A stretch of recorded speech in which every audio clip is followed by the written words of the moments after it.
Je lis la parole de Dieu dans Luc chapitre 22, le verset 14 à 23. Luc chapitre 22, verset 14 à 23. L'heure étant venue, il se mit à table et les apôtres avec lui. Il leur dit, j'ai désiré vivement manger cette Pâque avec vous avant de souffrir. Car je vous le dis, je ne la mangerai plus jusqu'à ce qu'elle soit accomplie dans le royaume de Dieu. Et ayant pris une coupe et rendu grâce, il dit, prenez cette coupe et distribuez-la entre vous. Car je vous le dis, je ne boirai plus désormais du fruit de la vigne jusqu'à ce que le royaume de Dieu soit venu. Ensuite, il prit du pain et, après avoir rendu grâce, il le rompit et leur donna en disant, ceci est mon corps qui est donné pour vous. Faites ceci en mémoire de moi. Il prit de même la coupe après le souper et la leur donnant en disant, cette coupe est la nouvelle alliance en mon sang qui est répandue pour vous. Cependant, voici la main de celui qui me livre est avec moi à cette table. Le Fils de l'homme s'en va selon ce qui est déterminé, mais malheur à l'homme par qui il est livré. Et ils commençaient à se demander les uns aux autres qui était celui d'entre eux qui ferait cela.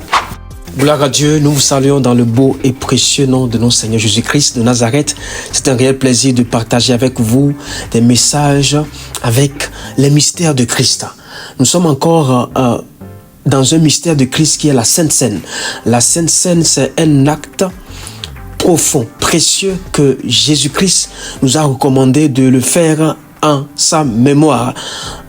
Quand nous nous souvenons de Jésus-Christ, son œuvre sacrificatoire, la rédemption, l'acceptation, le pardon et le repositionnement dans le royaume par la croix, il nous donne un acte que nous pouvons faire et se souvenir de ce qu'il a fait comme œuvre puissante à la croix, qui est la Sainte Seine. La Sainte Seine, nous représentons le vin ou le jus de fruits par le sang de Jésus-Christ et le pain sans levain, qui est le corps de Christ. Et dans cette scène, nous prenons la vie, nous nous rappelons de ce que Christ a fait pour nous. Donc c'est un acte que nous, en Christ, nous honorons, nous respectons et nous le faisons. Pourquoi j'aimerais parler de la Sainte Seine et des actes contraires à la Sainte Seine? En pleine Sainte Seine, Jésus voulait montrer à ses disciples l'amour qu'il a pour eux, les disciples, et l'amour pour le monde.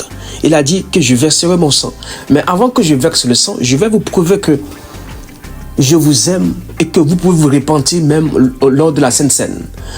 Et il y avait un des disciples parmi les 12 appelé Judas Iscariote qui était à table avec Jésus. Il disait en pleine Sainte Seine que quelqu'un ici va me livrer, me livrerait. C'était Judas Iscariote. Il parlait en parabole. La personne concernée connaissait très bien que c'était lui la cible. Mais il disait mot. J'aimerais juste nous interpeller en Christ. Est-ce que nous prenons la Sainte Seine avec ceux qui nous livrent? Es-tu le Judas Iscariote aujourd'hui, dans l'église, dans la petite assemblée, dans la grande assemblée, avec la communion fraternelle? Malgré que tu prends la Sainte Seine avec ton frère et ta soeur, dans ton cœur, qu'est-ce qui résonne? Je livrerai mon frère, je vais livrer ma soeur. Judas avait un cœur méchant, un cœur qui livre les frères et les sœurs. Et ici, c'était le maître Jésus. Il est allé plus loin. Il a même laissé les frères et les sœurs et il a livré Jésus dans son cœur d'abord, avant que le jour n'arrive. Pour quelques cycles d'argent, 30 cycles d'argent, pour quelques euros, pour quelques francs CFA, pour quelques dollars, pour quelques livres sterling. Judas, dans son cœur, voulait livrer son propre maître. En pleine Sainte Seine, Dieu, par son Fils Jésus-Christ, voulait dire c'est le temps de la repentance. Au fait, la Sainte Seine, c'est un acte qui nous rappelle à la repentance, de changer de mauvais chemin, de mauvaise mentalité, de mauvais cœur. Judas Iscariote a pris la Sainte Seine, mais a livré Jésus. Quel cœur méchant. Bien-aimé, j'aimerais parler au cœur méchant ce soir. Un cœur meurtri. Un cœur qui veut livrer les autres. Et Judas voulait livrer Jésus aux autorités. Et quand bien même Jésus a dit, malheur par qui le scandale va arriver. Il écoutait la malédiction, le mot malheur. Mais ça ne l'a pas empêché de poser l'acte. Judas était à côté. La vie, le chemin, la vérité, la puissance, la grâce. Mais il a livré. Aujourd'hui aussi dans le corps de Christ, c'est comme ça, nous avons la parole de Dieu. Nous avons la grâce en abondance. Nous avons de bons enseignements, de bonnes prières, de bonnes intercessions, de bons frères, de bonnes sœurs qui craignent Dieu, qui veulent Dieu dans leur génération. Mais un individu, une personne va se lever encore, malgré tout ce qui se passe dans le corps de Christ, livrer leurs propres frères et leurs propres sœurs. Ils étaient 12, mais une personne a été manipulée par le diable, le malin, l'ennemi de notre âme, pour livrer le Maître Jésus en son temps. Ça se passe aujourd'hui dans notre assemblée, dans nos assemblées, dans nos regroupements, dans nos rencontres entre frères et sœurs en Christ. Bien-aimé, j'aimerais parler à un frère et à une sœur. Pourquoi veux-tu livrer la personne que Dieu aime comme toi? Pourquoi veux-tu livrer cet homme, cette femme, ce jeune homme pour quelques euros, quelques petits sous, quelques petits frics, pour ton honneur, pour ta position, pour ton titre? Pourquoi veux-tu vendre ton frère? En ce temps, c'est comme si il a vendu Jésus. Il a livré, il était complice avec les autorités. Il a reçu les informations à l'intérieur de leurs disciples-là. Parce qu'ils étaient disciples, ils se partageaient les informations, la prophétie, ce qui doit arriver. Il prend les informations et va les livrer aux autorités. Aujourd'hui, il y a des choses qui sont secrètes. Dans le corps de Christ, les gens le prennent et vont les livrer au monde.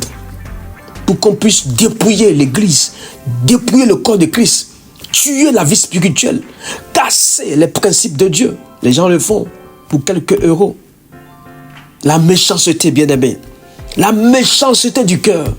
Que Dieu délivre toute méchanceté dans notre cœur ce soir dans le nom de Jésus-Christ. Que Dieu libère une personne qui est toujours en train d'être manipulée, d'être conduite par l'esprit malin, à tuer les autres, à vendre les autres, à livrer les autres. Bien-aimé, tu n'es pas un terroriste en Christ. Tu n'es pas un terroriste en Christ. Oh! Et Judas, malgré, il a vu les miracles, les prodiges, la puissance que Jésus dégageait, le salut des âmes. Lui, il voulait vendre le Maître. Il ne souhaite pas prendre l'onction de Jésus-Christ, prendre les bons enseignements, être un bon disciple, un vrai disciple. Il voulait être le faux. Ne sois pas dans le faux. Sors de la fausseté. Sors du mensonge. Frères et sœurs qui m'écoutent, sors du mensonge. Judas Iscariote était faux. Déjà, il avait l'esprit mammon. Il aimait la caisse, la trésorerie, les finances. Il aimait l'argent. Et il avait un mauvais cœur de livrer. L'argent a un esprit appelé mammon.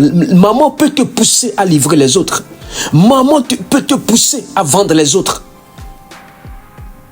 L'argent est un amplificateur, est bon.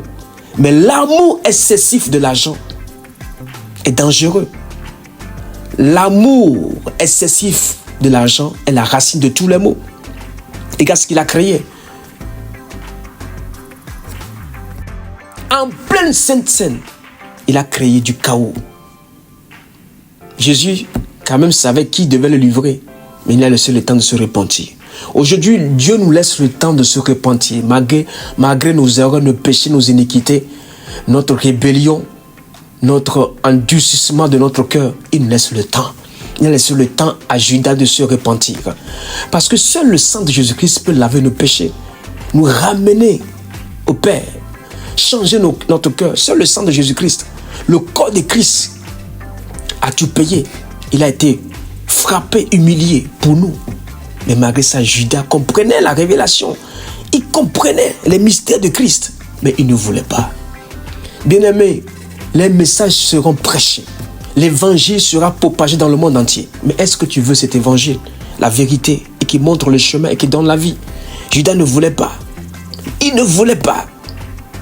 Il quitte le lieu de la grâce, de la bénédiction, et il va chez les autorités, les pharisiens qui voulaient Jésus-Christ, attraper Jésus, le mettre en prison et le clouer.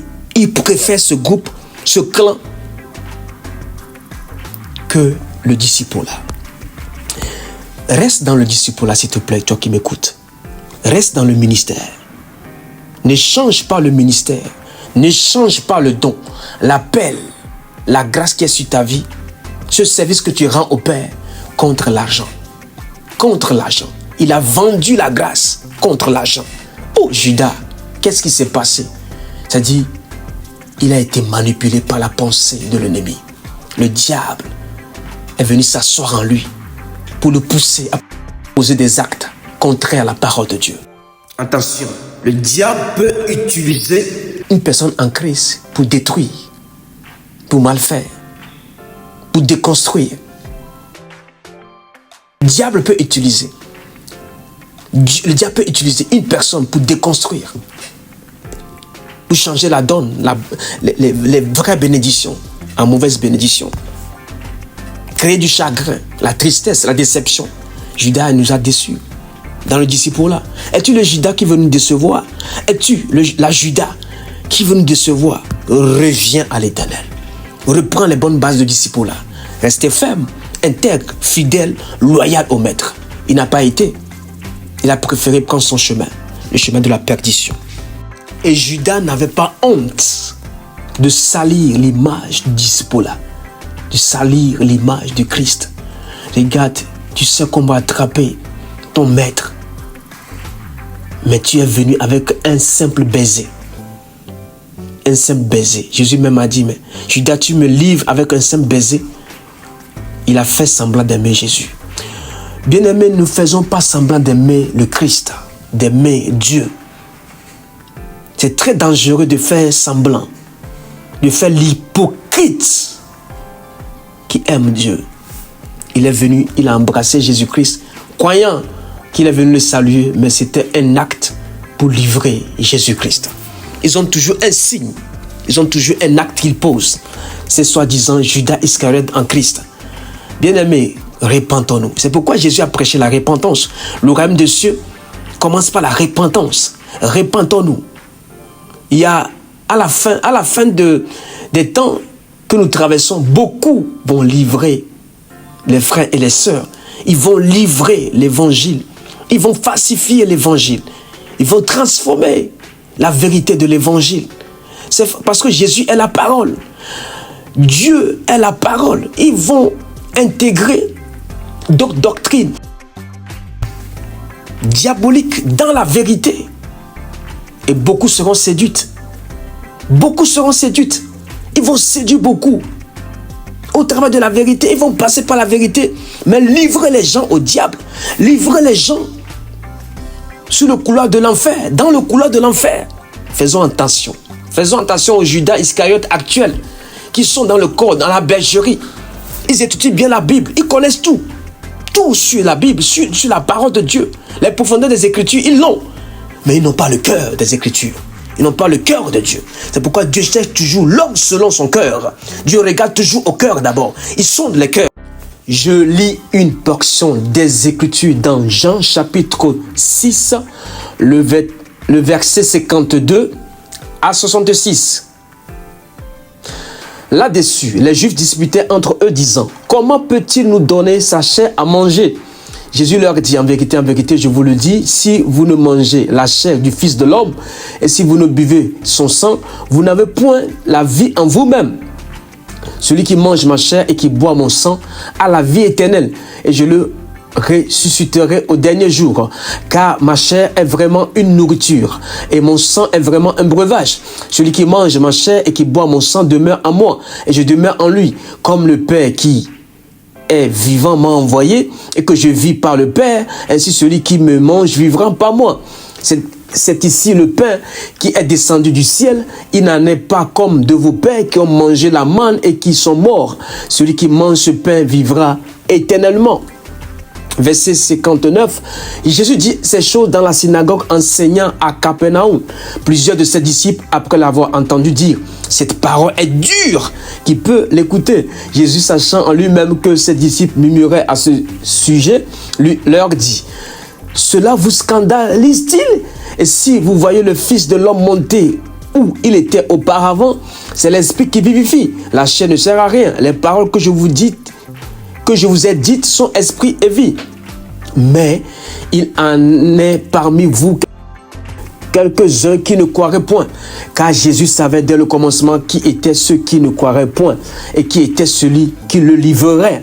Et il ajouta, c'est pourquoi je vous ai dit que nul ne peut venir à moi si cela ne lui ait été donné par le Père. Verset 66. Jean 6, 66.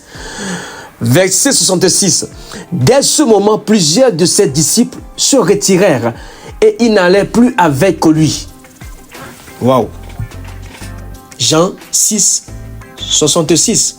666. Dès ce moment, plusieurs de ses disciples se retirèrent et ils n'allaient plus avec lui. Waouh! Ce verset est clair. Dans les derniers temps, beaucoup vont abandonner, vont quitter la vérité pour s'attacher aux fables, aux généalogies. Ce qui va plus plaire à leur chair, leurs sentiments, leur volonté que de plaire à Dieu. Ils ont quitté. Il dit cette parole est trop dure, qui peut l'écouter? Les gens auront la démangeaison d'écouter la vérité. Qui va les amener dans le royaume des cieux? Ils ont quitté. Ne soyez pas surpris que les gens vont vous quitter. Les gens vont vous abandonner parce que vous êtes un homme de vérité, une femme de vérité basée sur le Christ, le rocher de tous les âges. Ils ont quitté. Donc, Jésus parlait encore de la Sainte Seine. Il parlait de son sang et de son corps qui est le pain. Et il représentait le vin comme son sang. Il dit non, c'est pas normal que lui, il nous impose ça. Bien-aimé, Jésus nous a dit, fais ceci en mémoire de moi. Son sang restera son sang. Son corps restera son corps. On ne peut pas refuser de boire son sang et de manger son corps qui est le pain. Beaucoup vont vouloir enlever cela dans le corps de Christ, dans nos principes de la vérité. Ils ont quitté. Ils n'ont pas compris la révélation. Ils ne veulent plus aussi la révélation. Ils ont quitté. Beaucoup vont abandonner la foi. Ne fais pas partie de ces personnes. Garde les recommandations divines. Applique-les. Tu auras la vie. La vie ne se trouve que en Jésus-Christ. Dans son sang et dans son corps. Il a tout renouvelé. Par son sang et par son corps. À la croix. La croix nous donne la vie. Bien-aimés, nous prêchons l'œuvre de la croix. Le seul et dernier autel qui nous réconcilie avec le Père, qui nous donne la vie en abondance. Nous l'avons perdu. Et ces disciples, on dit beaucoup de disciples l'ont abandonné. Ne fais pas partie de ces disciples qui vont abandonner Jésus-Christ. Il s'agit toujours de la Sainte Seine. Dieu a trouvé la solution. Donc certains ne sont pas encore prêts à écouter des profondes révélations, des grands mystères qui sont cachés en Christ. Ils vont vous fuir, ils vont vous abandonner, ils vont quitter parce que c'est trop dur pour eux, c'est trop lourd.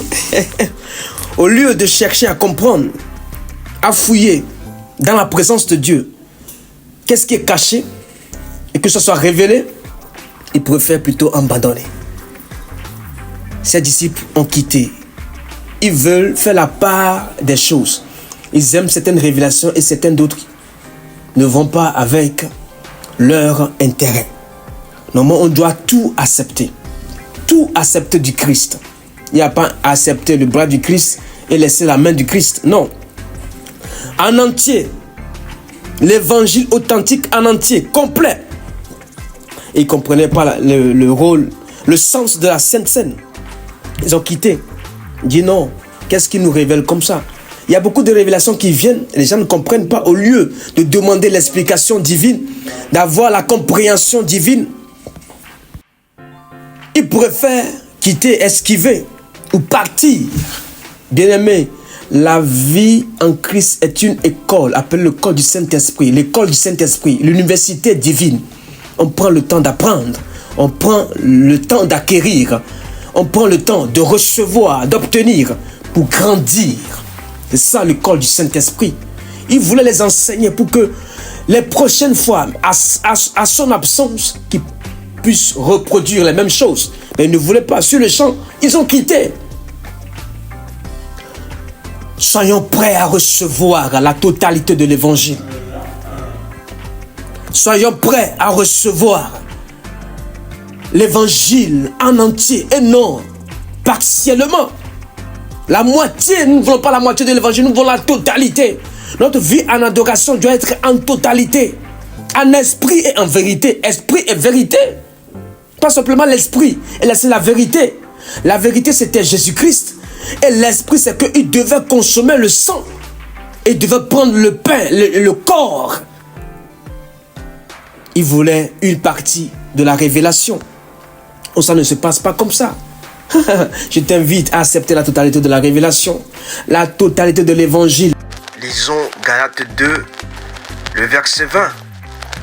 C'est pourquoi ce n'est plus nous qui vivons, c'est Christ qui vit en nous.